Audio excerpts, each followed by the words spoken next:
시청자 여러분 안녕하십니까. 지금부터 저렇게 안보정론을 시작하겠습니다. 자, 이번 시간에는요, 한동훈 위원장이 방금 전에 굉장히 중요한 공약을 발표했습니다. 지금 여의도에 있는 국회를 말이죠, 100% 완전히 세종으로 가서 세종은 워싱턴 DC로 완전히 행정도시로 만들고, 그리고 여의도는 대대적으로 개발하겠다. 그래서 문화공간, 금융공간으로 키우겠다. 이러한 제가 보기에는 아주 정말 대단한 승부수를 던진 것 같아요. 자, 그래서 이제 서울과 그리고 이제 세종, 이 충청권, 이 여론을 완전히 장악하겠다. 이런 취지의 지금 약속이 아닌가 생각이 드는데 관련 내용을 말씀을 드리도록 하겠고요. 그 다음에 이제 개항을이 드디어 비상이 걸렸습니다. 이재명이 끝이 보입니다. 자, 지금 초접전 상태로 바짝 줄어들었어요. 4% 차이로 지금 줄어들었는데요. 자, 우리가 좀만 이제 밀어붙이면 될 것 같은데, 이번 지금 갤럽 여론조사의 특징을 보면은요, 지금 이제 작전 소운동하고 계산 1동, 3동을 전부 개항 갑쪽으로 보내버리고, 지가 이제 유리한 지역을 갖고 왔잖아요. 자, 그러니까 이 게리맨더링이 끝난 상태에서 조사한 내용이에요. 자, 그런데 이제 특징을 보면은 각각 진영별로 아주 결속이 아주 확실하게 다 돼 있다. 이렇게 보시면 됩니다. 운명건 혈전이 지금 벌어지고 있는 이런 상황이고요. 그 다음에 나경원 후보가 대대적으로 지금 오늘 아주 방송에서 아주 잘 얘기했어요. 자, 그래서 사회자하고 한번 붙었습니다. 왜 우리 여론 지지율이 떨어지는 질문만 하냐? 아주 그냥 속된 말로 박살내버렸어요. 예. 그래서 반격을 제대로 가했습니다. 제가 그러잖아요. 이거 저도 방송 많이 다녀봤잖아요. 사전에 질문지가 다 오거든요. 그러면 나 이런 질문은 나 안 나갈래. 그러면은요, 예를 들어서 나경원 후보 같은 경우는 지금 인기가 있지 않습니까? 그러면 방송이 양보해요. 인기 없는 사람이, 그럼 너 나오지 말라고 바꿔버리죠, 패널을. 그런데, 패널이 센 사람이 나갈 때는요, 같이, 카운터버트로 나오는 사람들도 어느 정도 좀 조정이 가능하고, 왜냐면 자기가 도저히 토론할 수 없는 사람이 나올 경우 나 못하겠다. 그러면 그 사람 바꿔줘요, 좌파. 예. 그리고 질문 이런 거 하면 나 안 나갈래. 그리고 이런 질문 하지 마. 딱 그러면 방송에 양보를 합니다. 센 사람. 나경원은 나가면 지지율이 올라가잖아요. 그러니까 박살내도 되는 거예요. 아주 잘했어요. 예. 자, 그리고 지금 이제 보도를 보면 전반적으로 우리 국민이 지금 어렵다. 이런 얘기가 많이 나오는데, 조선일보 분석을 한번 전해드리도록 하겠습니다. 여당도 야당도 술렁거린다. 지금 범야권에서 200석을 그냥 우습게 지금 얘기하고 있는데, 요거 제대로 한번 혼을 내야 될 것이 아닌가. 예. 김치국물도 맛있는 국가와 국민을 위해서 무엇을 할 것인지 이거를 국민들한테 심판을 받아야 될 거 아니에요? 그런데 완전히 선동질을 하고 바람목이하고 범죄인들이 달려들어갖고 지금 이 의석을 획보하고 있는 그러니까요. 누구죠? 이재명이가 준연동형 비례대표를 해가지고 쫄딱 망한 거예요. 완전히 그 표가 지금 누구한테로 가느냐? 지금 조국한테로 가잖아요. 예. 그래서 요 얘기를 말씀을 드리도록 하겠습니다. 예. 자, 그러면 먼저요. 맨 먼저 이거 굉장히 중요하기 때문에 지금 이제 한동훈 위원장이 세종시로 지금 국회를 갖다가 100% 이전에 가겠다. 약속을 했어요. 물론 이제 그동안에 세종에 이제 땅도 다 만들어 놓고 있고 공사도 이제 곧 착수한다는 거 아니겠습니까? 어제 오늘 얘기는 아니에요. 이 얘기가. 자, 그런데 이제 오늘 얘기는요. 완전히 이걸 뭐라고 그러죠? 최종적으로 딱 승부수를 던진 거라고 봅니다. 자, 그래서 조금 전에 말이죠. 여의도 당사에서 이제 현안 관련 기자회견을 가졌어요. 이게 이제 지금 오늘 세종시 완전히 국회로 가지고 가겠다. 요 기자회견을 하는 장면이 되겠습니다. 그래서 이 장동혁 하고요. 그 다음에 이제 윤재호 옆에 이제 배석을 시킨 상태에서 기자회견을 했어요. 그래서 4월 10일은 여의도 정치를 끝내는 날이다. 아예 표지판이 딱 그렇게 붙어 있지 않습니까? 이 정도로 강하게 의지 표명을 했습니다. 자, 그래서 요 얘기는요, 결국 제가 보기에 요거는 단순하게 말이죠. 단순하게 이 공약 이상의 효과를 갖는다. 예. 왜냐면 이건 국가적으로 볼 때도 말이죠. 입법부를 갖다가 세종에 갖다 놓는다. 이거 어마어마한 대변화가 되겠습니다. 자, 그래서 이제 한동훈 위원장이 이렇게 얘기를 하면 그 이유는 바로 뭐냐. 하나는 여의도 정책은 지금 나쁜 정치로 지금 우리가 인식이 돼 있잖아요. 그래서 여기서 이제 한동훈 위원장이 세종시 이전을 통해서 여의도 정치를 종식하고 그리고 서울을 새로운 랜드마크로 만들어 드리겠다. 그래서 서울 개발 제한을 완전히 풀어서 개발을 적극 추진하겠다. 이렇게 얘기를 했어요. 그러니까 여기서 얘기하는 여의도 정치, 아이고, 여의도 정치가 대한민국 정치를 후진시킨 거잖아요. 특히 이게 종북 좌파들이 지금 여의도 정치를 먹으려고 하잖아요. 예. 그래서 이게 깨끗한 정치, 그죠? 제로 베이스 시작하는 제대로 된 자유민주주의와 시장경제라고 하는 헌법 가치를 지키는 새로운 세종 정치를 하겠다. 저는 그런 식이에요. 그렇게 좀 해석을, 넓게 해석을 하고 싶어요. 예. 그러면서 말이죠. 국민의힘은 분절된 국회가 아닌 완전한 국회를 세종으로 이전해서 세종을 정치행정의 수도로 완성을 하고 기존의 국회 공간은 문화 금융 중심으로 바꿔서 동료 시민들에게 돌려드리겠다. 그리고 저희가 약속드린 국회의 완전한 세종 이전은 전부 다 세종으로 이전하자는 것이고 이미 세종에는 부지도 있고 공사도 예정되어 있다. 그래서 완전한 국회의 세종 이전은 행정 비효율의 해소. 그렇죠? 행정 비효율. 왜냐하면 일부만 지금 내려가게 돼 있었잖아요. 그렇게 되면 완전히 이거 비효율이 아주 극대화되는 것이죠. 그 다음에 국가균형발전. 이게 뭐 국가균형발전이라는 게 노무현 대통령이 얘기했던 지방균형발전이 되겠습니다. 그 다음에 지역경제 활성화. 이게 뭐 세종으로 내려가면 어마어마하지 않습니까? 요 세 마리 토끼를 잡고 세종시를 갖다가 미국의 워싱턴 DC처럼 진정한 정치행정의 수도로 완성하겠다. 그래서 4월 10일은 여의도 정치를 끝내는 날, 미래 정치를 시작하는 날. 자, 여기서도 우리가 볼 수 있잖아요. 여의도 정치 끝내는 날은 이 나쁜 정치고 미래 정치를 시작하는 지금 한동훈 지금 위원장의 이 컨셉에 의하면 동료 시민을 존중하는, 그렇죠? 그리고 자유민주화의 시장경제라고 하는 기본 헌법 가치를 지켜내는 그런 정치로 지향하는. 그래서요, 정치의 상징성도 있고, 그 다음에 헌법 가치에 충실한 실현, 그리고 이제 의회 정치의 본질, 그렇죠? 이게 의회 정치의 본질이라니까 제대로 토론하는 그런 정치지, 지금 민주당과 같이 힘으로 밀어붙이는 정치는 아니지 않습니까? 그래서 상당한 함축적 의미를 지닌 세종 이전을 공약하고 나왔다. 제가 보기에는요, 지금 이제 앞으로도 굉장히 좋은 공약이 나오겠지만은 굉장히 센 승부수가 아니냐, 이렇게 판단이 됩니다. 자, 그래서 이 내용을 말씀을 드렸고, 이번에는요, 이 개양을 지금 선거가, 굉장히 지금 아주 재밌어졌어요. 거의 우리가 조금만 밀어붙이면 이길 수 있습니다. 자, 그래서 뉴스원이 한국갤럽에 의뢰해가지고요, 25, 26이니까 이제 제일 최신 따끈한 그런 정보가 되겠습니다. 한국갤럽에 의뢰해서 쫙 봤더니 초접전 양상이 지속되고 있다. 그래서 지난 7일 날에도요, 그러니까 이제 한 2주 전이죠. 그때도 한국갤럽에서 여론조사 했는데 그때하고 똑같이 4%다 접전이 유지되고 있는데 다른 점은 뭐냐? 지금 게리맨딩이 있었지 않습니까? 선거가 바뀌었잖아요. 예. 바뀐 선거구를 기준으로 해서 여론조사를 한 거예요. 그러니까 이게 실제 4월 10일 날 투표하는 그 유권자들 대상으로 한 것이다. 거기에 의미가 있는데 누구한테 투표를 해? 했더니요. 이재명이가 46%고요. 그리고 이재명이가 46%고 그 다음에 원희룡은 42%입니다. 그래서 이 오차 범위 4% 이내에 들어가 있어요. 오차 범위가 플러스 마이너스 4.4거든요. 딱 4% 있다니까 쫙 그게 오차 범위죠. 예.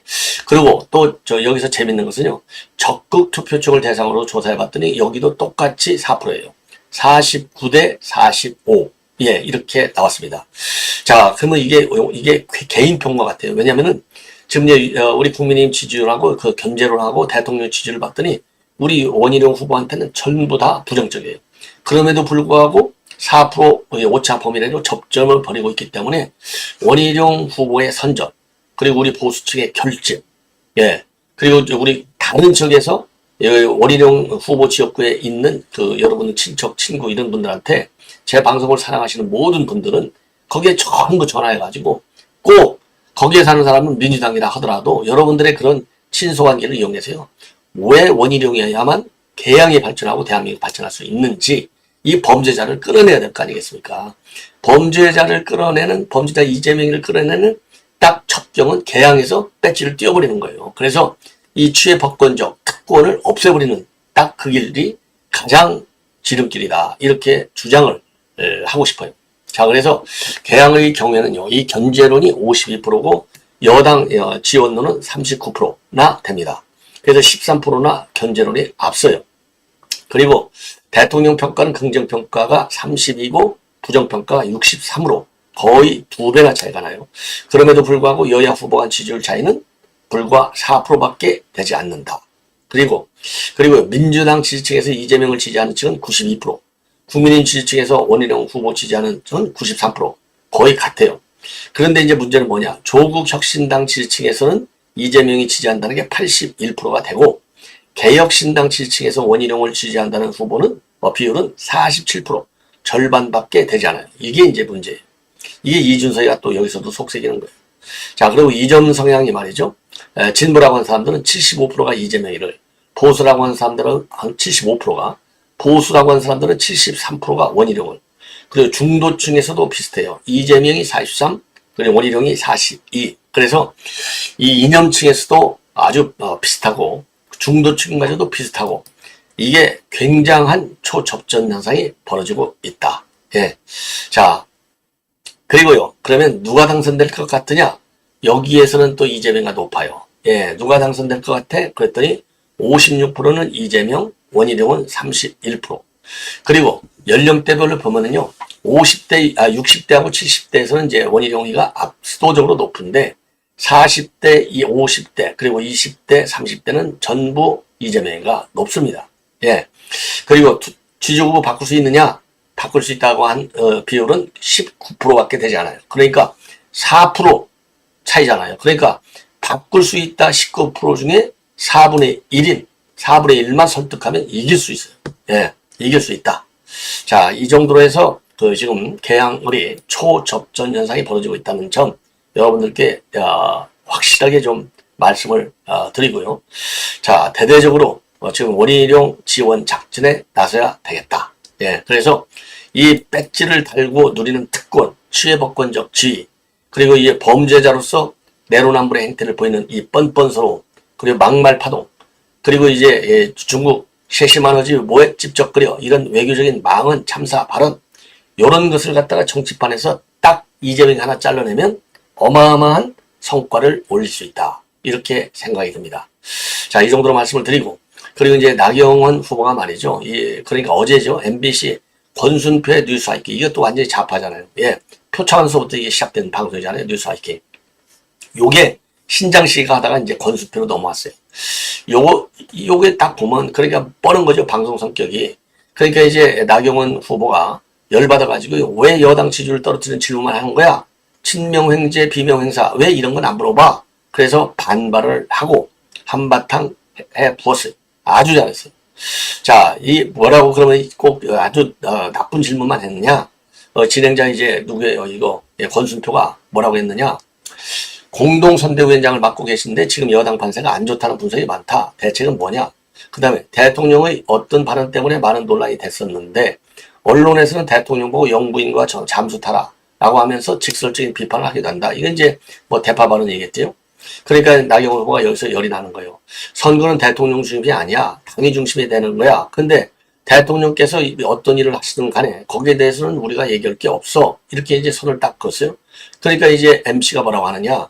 이종석 대사 문제로 여권이 많은 타격을 입었는데 정리된 거로 보나 아니면 아직도 살아있냐. 이렇게 물어요. 그러니까 나경원 후보가 임명 과정에서 매끄럽지 않았고 이종석 대사도 조금 적극적으로 수사에 임하면 좋겠다. 고발한 지 오래됐는데 뭉그적거리고 있는 공수처가 문제다.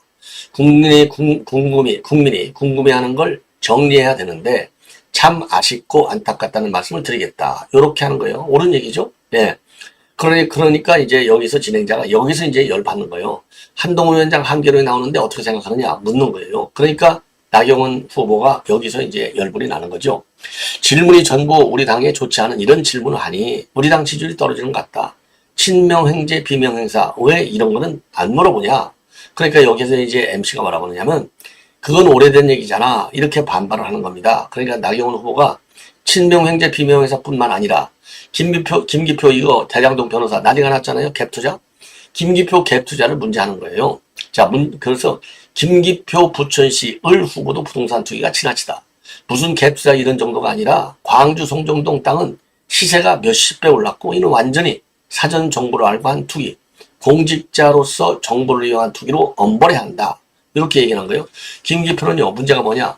문재인 때 반부패 비서관에 임명이 됐는데 갭투자가 있어서 잘렸어요. 금방에 사표하고 나왔는데 이번 그 자료가 그대로 하나 제 상황에 변화가 없는데 불구하고 공천을 준 거예요. 이거 왜? 태장동 변호사니까 준 거잖아요. 그러니까 문제가 심각한 거죠.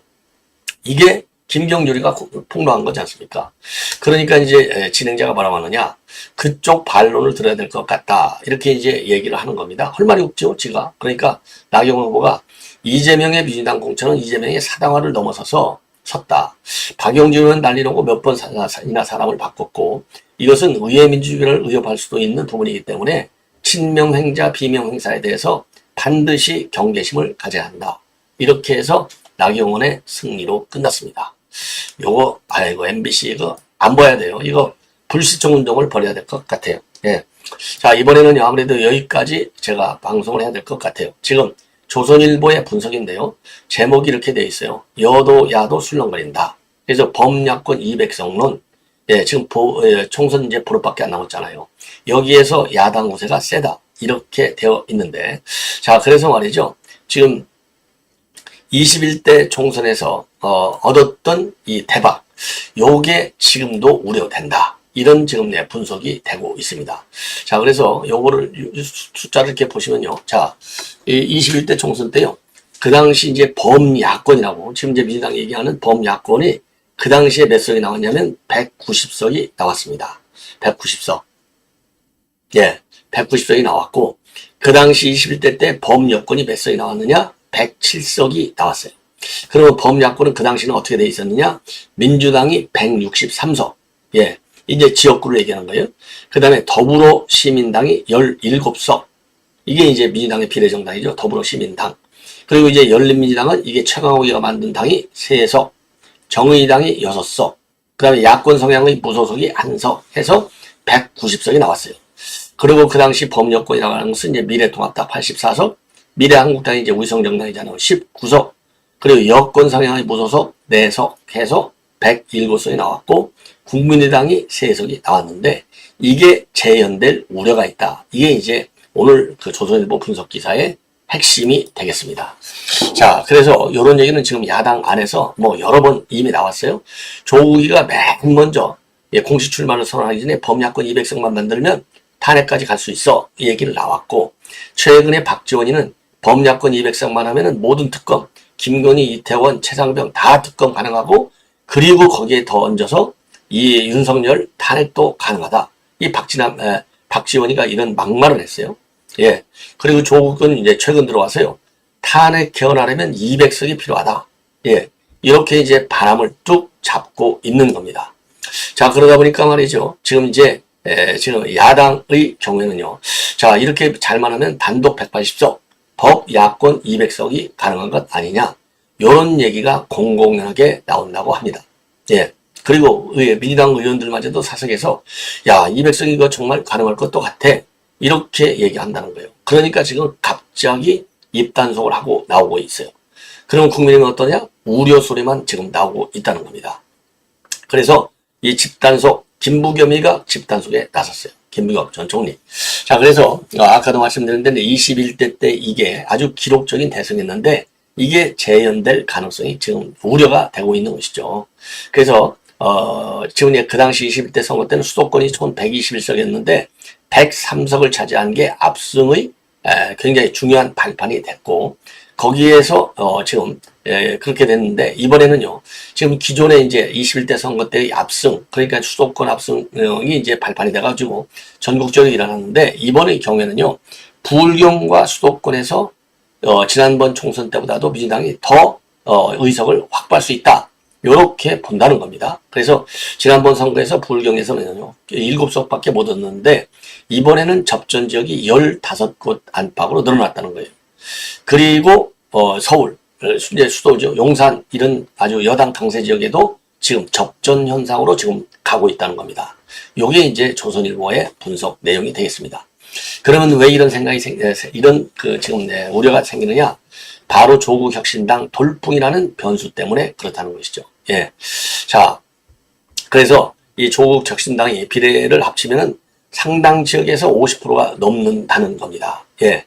자, 그래서 지난번 21대 때보다도 훨씬 더, 왜냐면 아까도 말씀드렸지만은요, 지난 총선 때는 이제 이 민주당 범야권에서 20석을 받았는데 이번에는 조국까지 합치면 20석을 훨씬 더 넘긴다는 것이죠. 예. 그래서 지금 우려가 커지고 있다. 예. 이런 말씀을 드리고, 그리고 이제 김부겸 총리가 말이죠. 예, 어제 이제 MBC 나와서 이백성 얘기 나오는 거, 이거는 가지고 딱 있다는 소리 나왔어요. 지금 정치 지형 여전히 51대 49야. 교만한 소리 하면 안 돼. 그리고 이제, 예, 민당에서는요, 이 공문까지 보내갖고 입단 소리에 나섰다고 합니다. 그리고 이제 국민의힘 안에 지금 분위기를 보면요, 지난달까지만 해도라도 과반을 하더라도 일당도 할 수 있는 거야. 이런 얘기가 나왔지만은, 최근에 이종석, 황상무, 이거에 터지면서 목표가 말이죠. 120석 정도로 내려갔더니, 갔는데, 최근에는 21대 총선 때 참패했던 103석만 유지해도 좋겠다. 이런 얘기가 나온다는 겁니다. 자, 그래서요, 본래 이제 국민의힘의 계산은요, TK하고 부울경, 그 다음에 강원도 의석을 안정적으로 확보해 놓고, 지난번에 열세했던 수도권하고 충청에서 좀 승부를 보겠다. 이런 계산이었는데요. 최근에 부산 쪽을 보면 그렇지 않다. 부산의 강남이라고 할 수 있는 해운대 갑, 주진우, 여기도 접전. 그리고 장제원 지역의 사상도 김대식하고 좀 이제 접전. 그리고 양산도 김태호, 5차 법원이 안팎에서 지금 뒤지는 조사가 계속 나오고 있다는 겁니다. 그리고 경기 분당에서도 갑에서도 안철수가 지금 이광재한테 뒤지는 조사가 나오고 있다는 겁니다. 자, 그래서 비상이 걸려 있다. 예. 그래서요, 당 관계자가 조선일보에 밝힌 바에 의하면 이제는 100석만 넘기를 바라는 상황이다. 예. 그리고 장동혁 위원장은요, 본부장은 최근 판세와 관련해서는 아직 국민 기대에 못 미치는 부분이 있다고 인식한다. 이러한 입장을 내놨다고 하는데 한마디로 큰일 났습니다. 자, 그래서 악재를 빨리빨리 털어내야 될 것이 아니냐. 예, 급하다. 시간이 없다. 이게 결론인 것 같아요. 예, 그래서 한동훈 위원장이 오늘 아침에 이 국회를 완전히 완전한 국회 이전 이런 것 같은 대형 공약을 더 많이 개발해야 될 것이 아닌가. 시급하다. 이렇게 판단이 됩니다. 대단히 고맙습니다.